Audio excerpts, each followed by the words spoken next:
Kim, How's everybody doing? great. Okay, so I'm gonna turn on my camera. I have a special guest here for everyone. Everyone mute up. Mr. Rowe on fire. Hey everybody, it's Cory Booker. Mr. Booker, how you doing, sir? I'm really good when I'm hanging out with my cousin. Absolutely. 100%. Miss Kim is a good friend to the show, and man, I was welcome. Conversation with a whole bunch of really engaged people. It means look, a lot. they got your picture up. That is funny. That's an old picture there. Come on, I still look that young. Of course he does. Football player from Stanford, grew up in and went to Stanford and things like that. How's everything out in Vegas? It's amazing. My mom has her 85th birthday party tonight. Oh wow. That's Kim's aunt. My aunt. Yes, she's married to my mom and her dad or brother and sister. Married. They're brother and sister. Wow, that is absolutely amazing. And I heard that you guys took a tour of the Sphere. We just came back from the Sphere. We just walked back in. Give us a little rundown. What you think? I was really impressed. It's an amazing facility, and I'm a big Vegas fan. My mom lives out here. I've been coming out here since I was a little kid, since our grandparents first took us out here to play. I still remember we went to Circus and played the great video games of the 1980s and 90s. So a little Zaxxon, a little Pac-Man, a little Miss Pac-Man. So ever since then, I've loved coming out here. I take my mom to see shows. I just took her to see Mariah Carey earlier this year. So it's just nice to come out and have a little bit of a break from my crazy world. And my dad lives out. My dad lives out here too. Okay, cool. Now you graduated from Stanford. What made you go to Stanford? Growing up in D.C., East Coast kid going out to the West Coast. I was born in D.C., but I grew up in New Jersey. Okay. And I was really blessed. I always say I was the most overrated high school football player in history. So I was a two-position high school All-American. I had a choice of any college in the country. And I wanted to pick the college that had the best academic standing. And that year, late 80s, Stanford was ranked #1 in the country. And that's why I always say I got into Stanford because of 4.0, 1,600, 4.0 yards per carry, 1,600 receiving yards, not my grades. Wow, what an amazing thing being on the gridiron, especially at Stanford. Academic excellence out there, and they do well sometimes, but it's more about the academics. Now, great academic. Was it something in particular that inspired you to get out into public service? You know, man, if you had told me in my 20s that I was going to be an elected official, I would have laughed at you. I got out of law school and I moved to Newark to represent people who couldn't afford lawyers, to take on slumlords and do a lot of organizing against a lot of the forces that were undermining that black city, that majority black city. And we had a lot of success in my early months there. One slumlord got convicted in federal court and things were going well, but the tenant leaders called me to a meeting and said that the city was really corrupt and that we wanted to run somebody against the machine. And so I said, great, I'm happy to help. And they go, no, you're our candidate. And so I had lived in the city for about a year. And next thing you knew, I was running for city council against a guy 4 years older than me. And we upset the machine. I became the youngest person ever elected in Newark's history. And it was a city council person in my 20s and would later become mayor of the city. Mayor of Newark. Wow. Now, when you became mayor, did you accomplish most of what you wanted to do, or did you find it difficult once you got there? Because it looks good from the outside, and then trying to get stuff done. Yeah, I became mayor in a tough time. It was a global recession, the recession of '08. And had really impossible challenges, but we created transformative change just being really creative. So despite massive budget shortfalls and a national recession and a housing crisis, we were able to double the production of affordable housing. We were able to drive down crime. We created really a transformation in our park systems, the biggest parks expansion in Newark in over a century. We doubled the economic development overall, created tens of thousands of jobs and first new hotels and office towers in 40 years, and got the unions to agree to hire Newarkers and hire our kids in apprenticeship programs. And then we took on the school system. By the time I was, later running for president, Newark was the best school system in America for kids in poverty going on to college. And so, look, it was tough years. Some of the hardest years of my life, working around the clock. But we were able to do a lot of really great things I'm proud of. And I still live. I'm the only United States senator that lives in a inner city black neighborhood. But when I come home from the Senate, one of the best things I love to do is just drive around Newark and see the changes. And perhaps the best sign of change is after 60, 70 years of Newark losing population, people continuously leaving. By the time I left to become a United States Senator, Newark's population was booming, more people moving in than moving out because of the improvements in the school, housing, public safety, and more. Wow, amazing. Now, once you do your career as mayor of Newark, excuse me, and then you got to make the next jump, which is, I guess, assume governor, maybe, or senator, and you decided to go for the Senate. What went into your decision to go into the Senate? I was determined to run for governor, to be honest with you. Okay. And a lot of my friends came together to convince me to do otherwise. And one of the things they told me is that the Senate had very little diversity. When I got to the Senate, I was the only black person in the Democratic caucus, only the fourth black person ever elected to the United States Senate. Right. And they said, look, come here. You can make a big difference. You'll be surprised at what you can get done. And then if you ever want to go back and run for governor, you're young enough to do it. But you probably won't want to because you'll see that you can do things that affect the whole country if you really stick to it and really work hard. And so they were right. Their predictions were right. I ran for the Senate. I was able to win the seat. And I haven't regretted the decision, nor have I wanted to go back and be governor, even though I've had some opportunities to do so. Right. Now, what do you think some of the biggest things that are facing New Jersey at the moment that you're trying to determine to try to make better as a senator from the great state, the Garden State? Look, the bargain in America doesn't work like it used to. When my dad was coming up and mom was coming up, you worked hard, you played by the rules, you could excel. But Americans now, everything is more expensive than it was 30 years ago, 40 years ago. Buying a home, affording your health coverage, getting by and doing best for your kids. So what I've been doing with my career in the Senate, my decade in the Senate, is trying my best to attack these issues. We got Joe Biden to go along with expanding the child tax credit, which gave almost 90% of Americans, allowed you to keep more of your tax dollars, thousands of more of your tax dollars, cut child poverty in half. And we were unfortunately one vote shy of making that permanent.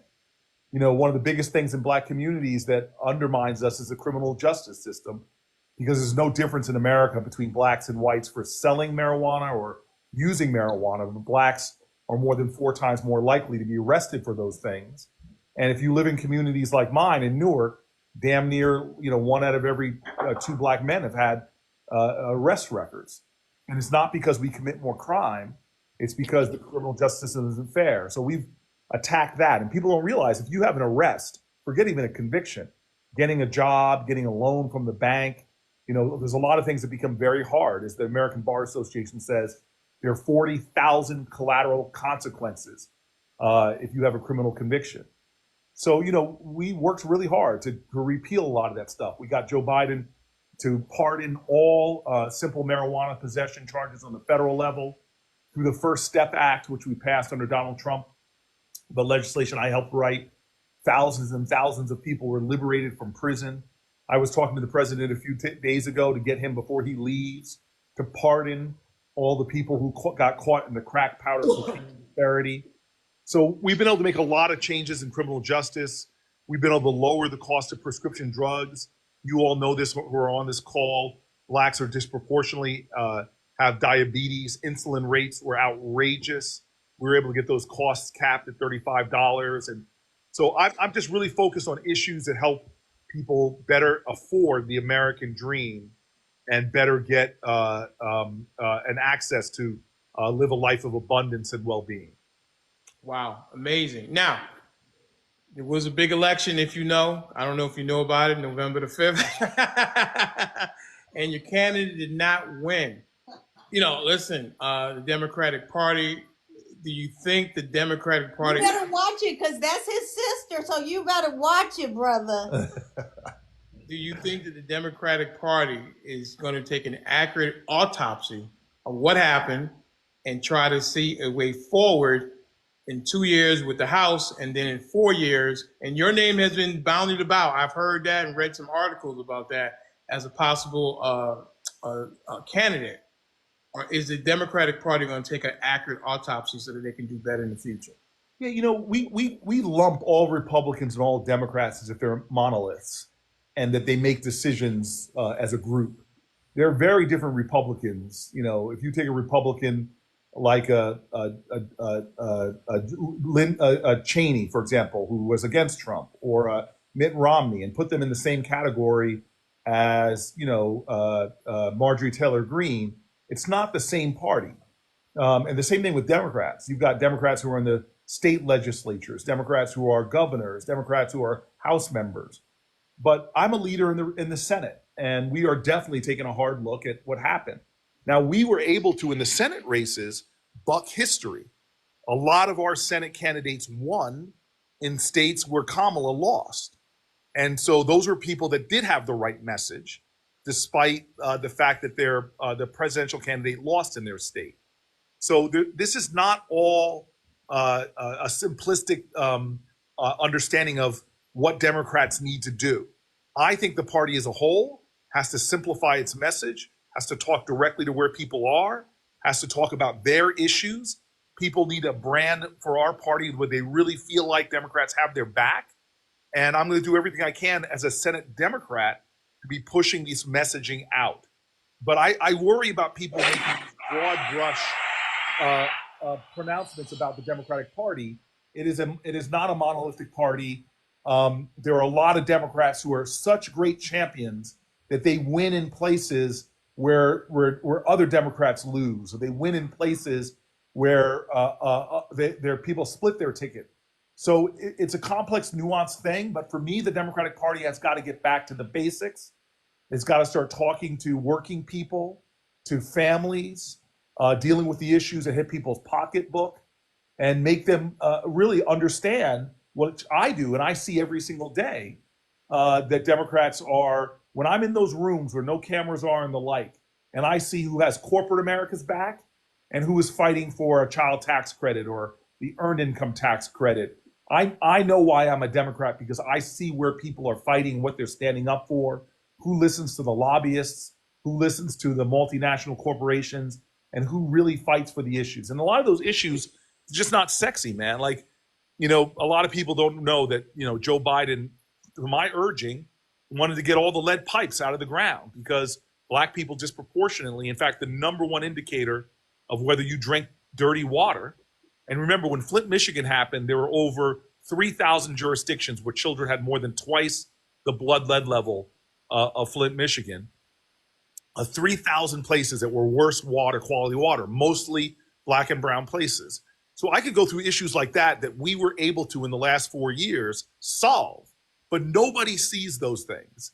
It's not the kind of stuff that we're communicating well, that when it came to clean water, clean air, lowering your taxes with the child tax credit, lowering your prescription drug costs, investing technology in schools, rural broadband, and other things. A lot of folks just didn't know these things and see what we were fighting for. Like, I was listening to the conversation before I jumped on. I know what happens at the Department of Justice. Right now, we have a great system, a great group of lawyers in the Civil Rights Division that investigate corrupt police departments all around the country. Trump's team is not going to prioritize that. They're not going to do police accountability. So I know these changes. Take respiratory problems. Blacks have asthma rates higher than whites, and a black child is 10 times more likely to die of an asthma attack than a white child who has an asthma attack. And I know what happened when Biden got in. We changed the clean air standard, the methane releasing, stopping polluters from polluting. As soon as Trump gets in, he'll call it in the name of regulation. He'll take all of those regulations off. Air quality in America will go down, and people with respiratory rates, whether it's emphysema or asthma, death rates will go up. So, as the only person in the Senate that lives in the black community, working class, at or below the poverty line, when I walk outside my door, when I walk around my neighborhood, I could go through the things that have changed because of the work that Democrats have done. The challenge is in the barbershop when I go there is folks just don't know this, and they don't know the challenges. They don't know the issues. Take the number one cause of death for Black people in America. The number one cause of death is diet-related diseases. And the access to healthy foods is outrageous. We have an agricultural system that literally 93% of our ag subsidies go to big multinational corporations to plant foods that go into Twinkie products or Happy Meals. Only 7% of our food subsidies go to the things our doctors tell us to eat the most of. On top of that, we allow the kind of chemicals in our foods or the kind of herbicides and pesticides to be sprayed on our foods that are banned in other countries. So my kids in Newark walk into a bodega and a Twinkie product is cheaper than an apple. Sure. Not because of the free market, but because our government subsidies go to everything in the Twinkie product and the processed foods and all of that. And we find it hard in communities like mine to get fresh, healthy foods. Right. And as a result of that, more people are dying in Black communities because of the foods we're eating and the chemicals in the foods we're eating and the lack of access to healthy foods. Food deserts, food insecurity, as they call it. Food deserts, food insecurity, and the fact that we have a system that is allowing these multinational corporations to literally poison us. Right. Now, with the new administration coming in, is this going to be just 2 years of gridlock? Are any of the people's work going to be able to get done? I mean, what are you forecasting as a senator in New Jersey? Yeah, I will always work with anybody. I don't care who you are. If there's an R next to your name, a D next to you, when it comes to fighting for people in my state, in my city, in my communities, I'll work with anybody. So under Donald Trump, I got a lot done the last time. I told you about the First Step Act that liberated thousands of people from prison. I got a bill passed called Opportunity Zones that allowed people who invested in low-income areas to get a deal on that, to get a discount on their taxes, which meant billions of dollars flowed into urban and rural areas that investors used to not invest in, creating hundreds of thousands, if not millions of jobs. So I don't think there'll be complete gridlock. I think there'll be a lot of opportunities to try to work across the aisle and get things done. But look, I'll fight you. If you come after people's health care, I'll fight you. If you come after people's Social Security, I'll fight you. If you come after, I know Trump did this the last time. He stopped enforcing work rules and overtime rules. Companies that push people to work these long hours but don't pay them their fair overtime rates. These are things that have to be enforced by the Department of Labor. But here, Vivek Ramaswamy and Elon Musk want to cut the Department of Labor. But these are the people that enforce rules against corporations that hurt workers. So I'm just a big believer. There's no permanent friends, permanent enemies. We don't demonize people. We try to build bridges, find common ground, and get things done. But if you are doing things that hurt folks, then you're going to have a problem with me. Right. Okay. Well, listen, Trump is in there. I'm sure you have some challenges with the cabinet that he's picking right now, trying to shake things up. Do you foresee a lot of fireworks in the Senate confirmation hearings? Yeah, I think it might surprise you. Some people are going to pass real easy. You know, Marco Rubio will get near unanimous support to be Secretary of State. Right. But yeah, you know, when you try to put somebody like Cash Patel, yes. I know criminal justice is a big thing for you. Him being over the FBI, I know he said some, not so nice things about the FBI. He might have a little more trouble, in your opinion. Yeah, he's going to have a lot more trouble, I think, because of some of the incendiary things he said. But I just want to say to you, man, and I believe this with all my heart. Yeah. The forum that you've created here is so important. And Martin Luther King said the problem today is not the vitriolic words and violent actions of the bad people. It's the appalling silence and inaction of the good people. And what you're doing here is helping to keep people informed. You're creating community where people can talk and debate issues. We need more of this. And so when Kim told me, like how special this is for her, I just was really happy to be able to come on. And I hope we can do this again sometime because I've enjoyed this conversation. And I don't have to come through her channel. I can go through my TikTok channel. So I'm going to ask Kim how we could do this, every once in a while. I'd love to come on and talk about the issues of the day with you. Absolutely. I definitely appreciate the time. And I know you're on vacation. I'm glad. I'm going to get you a You're Problematic t-shirt. You can wear that. If Trump reads it, and you can tell he's problematic. I'm going to get you. I'm going to send this to I Kim. want that t-shirt. I want that t-shirt. I want it. That's a hoodie. It's one of my originals. And Oh, I will love a send hoodie. you one for you to wear, around D.C. and when you're back home in New Jersey and things like that. And you can, let Trump read it, because I'm sure you think that he is problematic. Well, listen, when I ran for president, I remember saying this, like, I was running for a stage in Iowa, and some big guy at the bottom of the stage says, "Dude, I want you to punch Donald Trump in the face." And I look at the guy and I go, "Dude, that's a felony, man." Right, exactly. Yeah, we don't do that. Like, Right. what are we talking about, man? And I jump up on the stage and I said, "Did Martin Luther King win in Birmingham because he brought bigger dogs and bigger fire hoses?" No, that we need to elevate our political discourse, and we need to not assume that the people who voted for the person we didn't vote for are bad people. They're good people. They're our brothers and our sisters. We need each other. The thing we should be doing is having conversations like this where we try to understand each other better and figure out. We may disagree on 5 out of the 10 things, but the other 5, let's work together on them and advance our country. And that's why I'm grateful for you, man. Thank you. Listen, can you do me one favor? Yes. I want Miss Cory to ask you one question. I'm gonna look if you could take one question from Miss Cory. There's a person named Miss Cory? Miss Cory, she is. Oh, I love her name. Yeah, please, Miss Cory. I want her to ask you one question. Miss Cory, Hi, Senator Booker. How are you? I love your name. I love yours too. You are my forever senator. I grew up in Camden, New Jersey. Yes. I grew up in New Jersey my whole life until I moved to Florida in 2018. But you are still my forever senator. Thank you so much. And you came to my hometown. You had the run with Cory. Yes.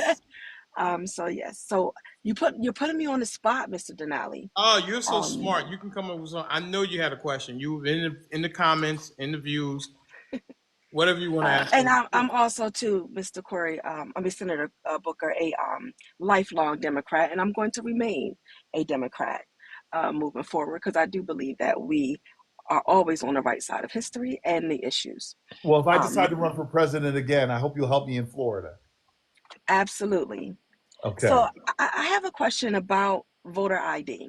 Yes. So we have been not losing the battle, but losing the message when it comes around voter ID.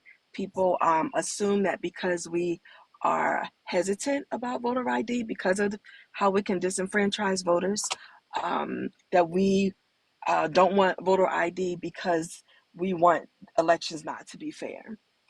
How do you feel about possibly pushing states, so we can take this argument off the table, that if states want to verify people by photo, would you be on board with just having the states put the photos of voters in the voter rolls? Oh, wow. I never thought about that.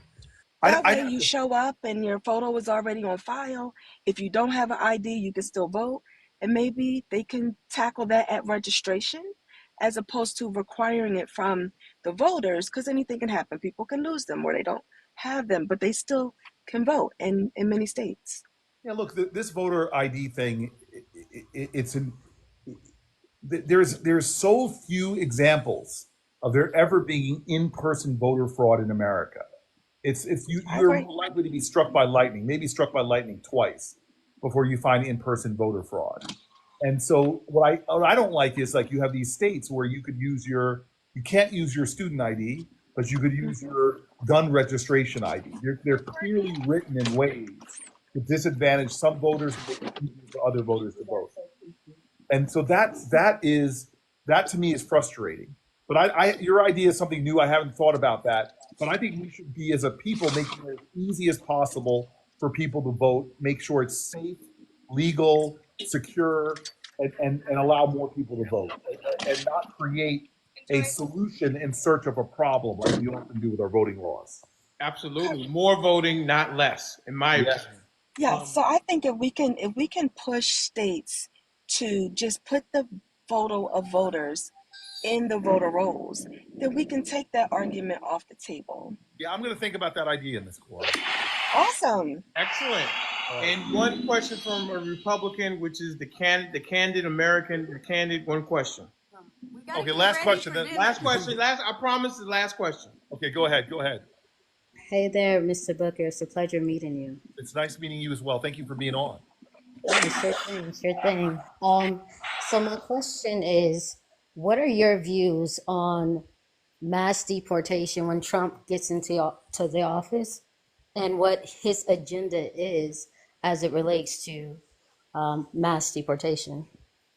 I don't know exactly what he's going to do. I have a lot of concerns by this idea of mass deportation. For example, the last time Trump was president, I remember he took a father away from his family, which really has a terrible effect on American children, for a traffic violation 10 years earlier.